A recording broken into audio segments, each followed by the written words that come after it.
Welcome back, everyone, to the Deep Dive. Excited for today's topic. We're diving into the world of leadership transitions. Specifically, we're going deep with Michael Waatkins, The First 90 Days. Yeah, this book, it's a classic for a reason. Absolutely. So, whether you're stepping up to a new role, getting that big promotion, or just fascinated by, how great leaders really make their mark, this one's for you. Watkins really zeroes in on those first 90 days that can make or break you, right? Oh, for sure. He even talks about this thing called the break-even point. That's the moment when you go from just like learning the ropes to actually delivering value. Ah, interesting. I like that. So when you step into that new role, you're kind of in the red, you're consuming value, and then there's this shift where you start actually contributing. Exactly. And the faster you hit that point, the better. Makes sense. So what are some of the secrets from the book on how to do that, shorten that break-even period? Well, one thing Watkins really stresses is building trust with your team and fast. It's like laying a strong foundation for a house. You need that solid base. Yeah, I can see that. So it's not just about showing your skills, but it's about creating those connections. Absolutely. And you know what can really solidify that trust? What's that? Identifying and securing a quick win.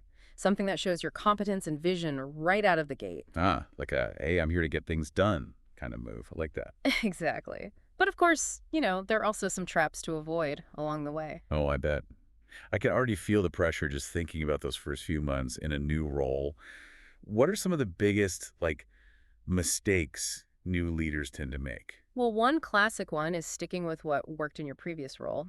It's tempting, to rely on those familiar tactics. Right. If it ain't broke, don't fix it or something like that. Yeah, but the thing is, every situation is different. You got to adapt. It's like trying to use the same recipe for every dish. Sometimes you need more spice. Sometimes you need to simplify. Perfect analogy. And another big trap is that urge to just jump into action without fully understanding the situation. That let's fix everything right now impulse. Yeah, exactly. It's natural, but taking the time to assess things first is crucial. Okay, so patience and observation are key. What other pitfalls should we try to avoid? Well, setting unrealistic expectations can really set you up for failure. It's good to be ambitious, but you got to be realistic about what you can achieve, especially in those first 90 days. Yeah, you don't want to set the bar so high that you're guaranteed to trip. Right. And that can damage your credibility, too. Exactly. Now, to help navigate these challenges and build that strong foundation, Watkins lays out these four crucial pillars of onboarding. Okay, the four pillars. This is where it gets interesting. Tell me more. All right, so first up, you have business orientation. This is all about understanding the organization's, well, everything. It's operations, systems, financials, its DNA. Like getting a behind-the-scenes tour before the show starts. Precisely. Then there's stakeholder connections. This is about building those relationships with the key players. Your boss, your team, anyone who's influential across the organization. So building your network of, allies and supporters. Exactly. And then we have expectations alignment. This is so important. You need to be crystal clear on what your boss expects from you and what you can expect from your team. Yeah, no room for assumptions there. Yeah. Better to over-communicate than to under-communicate. 100%.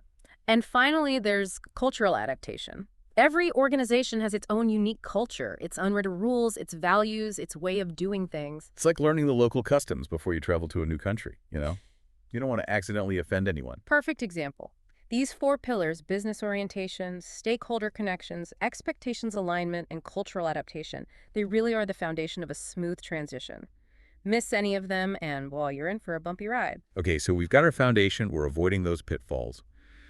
But how do we really make the most of our learning in those crucial first 90 days? Is there a secret formula or something? Well, Watkins suggests creating what he calls a learning agenda. It's a structured approach to gathering all that crucial info you need. Oh, I like that. A learning agenda, like a personalized roadmap for understanding the organization. Exactly. And a big part of that is asking the right questions. Okay, what kind of questions should we be asking? Give me the good stuff. Well, Watkins suggests focusing on three key areas: the past, the present, and the future. Ah, so getting a 360-degree view of the organization. I like it. Right. So when exploring the past, you're trying to understand the organization's history, its performance history. What were the wins and losses? What can we learn from those? So it's like looking in the rearview mirror to see where you've been before mapping out where you're going.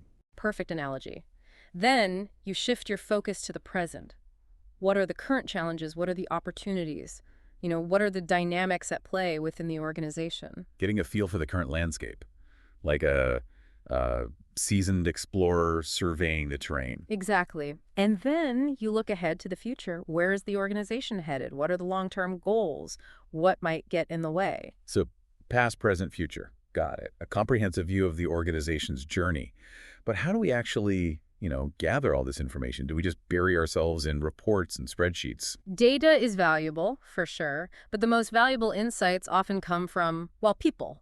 Ah, right. The human element. Exactly. Talk to as many people as you can. Your team, colleagues in other departments, people who have been with the organization for a while, even external folks like customers or suppliers. So tapping into the collective wisdom and all the different perspectives, right? Precisely. And when you're talking to people, ask open-ended questions, the kind that encourage them to share their experiences and insights. So not just yes or no questions. Right.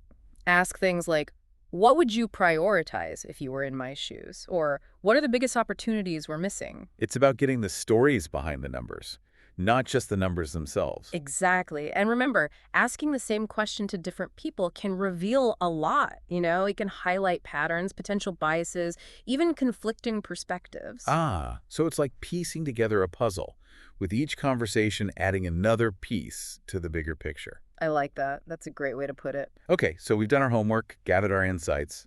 Now we're ready to apply all this knowledge. Yeah. But there's no one-size-fits-all approach, right? Every situation is different. That's where strategy comes in. And to tailor your strategy effectively, you need to understand the specific situation you're facing. That's where the STARS model comes in. Okay, the STARS model. I've heard of this. Break it down for me. All right, so STARS, it stands for the 5 main situations a new leader might encounter: startup, turnaround, accelerated growth, realignment, and sustained success. Wow, 5 very different scenarios. Yeah, so it's like choosing the right tool for the job, right? You wouldn't use a hammer to fix a leaky faucet. Right. Okay, so let's break down these STARS situations. All right. In a startup situation, you're building something from scratch. You're putting the team together, getting funding, developing that product or service. It's high pressure, but exciting. It's like being a pioneer, forging a new path. Exactly. Then you have turnaround. This is where the organization is, well, struggling. Maybe profits are down, morale is low. There's even a risk of closure. Your job is to figure out the problems, make those tough decisions, and turn things around. Ooh, sounds like a high-stakes rescue mission. It can be. Then there's accelerated growth. This is when things are going well, but you need to scale up fast to keep up with demand. It's all about managing that growth effectively. Like keeping a rocket ship on course during liftoff. Perfect analogy. Then we have realignment. This is interesting. The organization is successful, but there's a feeling that things could be better. Maybe some inefficiencies have crept in, or the market's changing.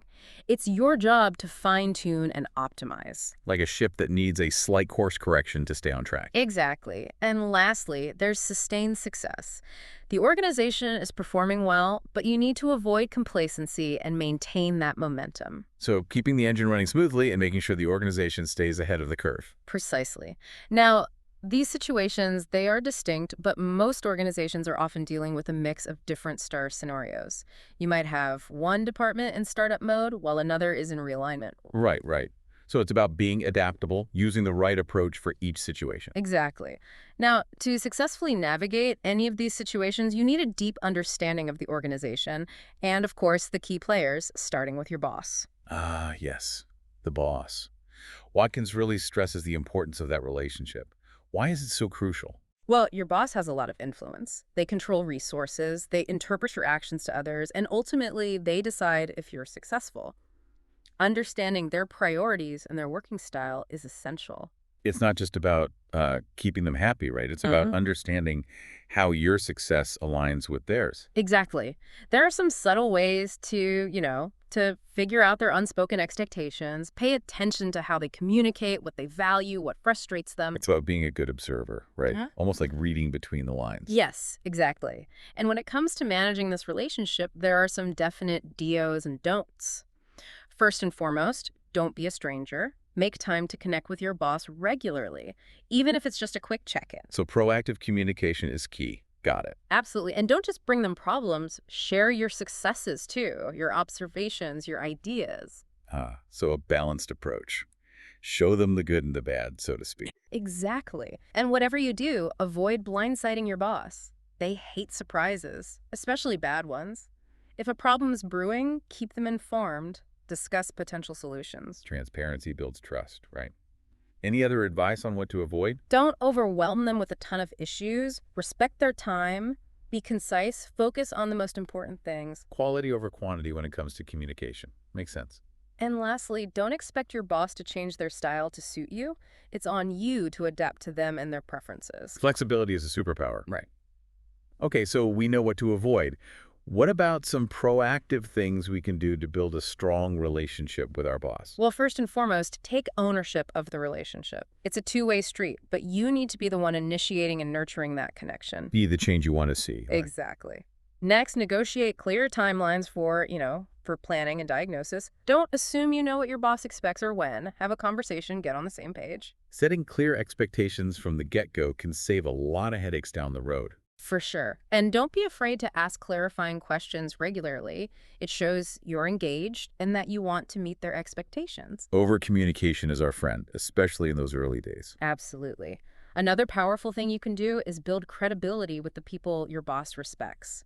If there are key influencers in the organization, focus on earning their trust. It reflects well on you. So it's not just about managing up, it's also about strategically managing sideways, I guess you could say. Precisely. And finally, try to get some early wins in areas that matter to your boss. It shows you're listening, you're taking action, and you're capable of delivering results. Early wins are like gold. They build momentum, boost morale, create that positive feedback loop. Speaking of wins, how do we actually go about securing those early victories?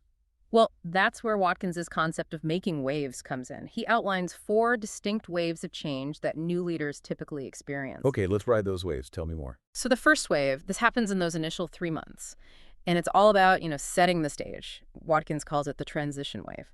You're building relationships, gathering information, positioning yourself for those quick wins, to build some momentum. So like a surfer paddling out, getting a feel for the current before trying to catch a wave. Exactly. Great analogy. Then, from months 3 to 6, you hit the immersion wave. Now you're really diving deep, analyzing data, refining your strategic plan. Okay, things are getting serious now. It's like we've caught the wave and we're starting to ride it. Yes. And then comes the reshaping wave from month 6 to 9. This is where the real action happens. You're implementing those changes you've been planning, restructuring teams, maybe introducing new processes. It can be a bit, turbulent. Yeah, I can imagine. People might not be thrilled with all the changes, right? Resistance is natural, but good communication and strong leadership, can really help smooth those transitions. And the best part is you start to see your vision becoming reality. So that's where the excitement kicks in, seeing those efforts pay off. Exactly. And then finally, from month 9 to 18 and beyond, it's the consolidation wave. Now it's about solidifying those changes, making adjustments as needed, and really ensuring everything is sustainable for the long run. So we've ridden the wave all the way to shore, and we can relax and enjoy the view. I like that. That's a great way to put it.